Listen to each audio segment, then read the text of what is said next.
அனைவருக்கும் அன்பான வணக்கம்.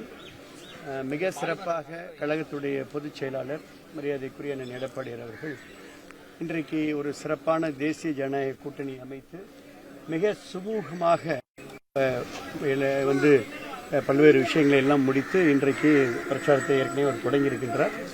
நிச்சயமாக நாமே இன்றைக்கு காலையில் நாங்களும் இன்றைக்கு ஆலங்குடி வெற்றி வேட்பாளர் அன்பு தம்பி ஜனவல் அவர்கள், அதேபோல புதுக்கோட்டையில் நம்ம திருமை வெற்றி வேட்பாளர் வைரமுத்தவர்கள் எல்லாருமே புரட்சித் தலைவர் எம்ஜிஆருடைய சமாதிக்கு சென்று, அம்மாவுடைய சமாதிக்கு சென்று அங்கேயும் நாங்கள் ஆசி பெற்று குலதெய்வத்தை சாமி கும்பிட்டு இங்கே நாங்கள் பிரச்சாரத்தை தொடங்கினோம்.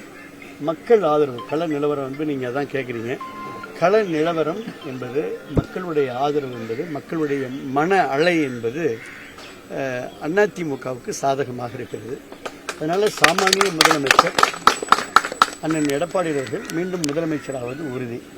இந்த மக்கள் ஓட்டம் தான் அப்படியே படிப்படியாக அலையாக மாறி அந்த அலை முழுமையாக இன்னும் இந்த 20 நாளில் வீசுகின்ற பொழுது திராவிட முன்னேற்ற கழகம் முழுமையாக இந்த ஆட்சி அகற்றப்பட்டு அதிமுகவுடைய ஆட்சி சிறப்பாக வரும். தொடர்ந்து சந்திப்போம், தொடர்ந்து பேசுவோம்.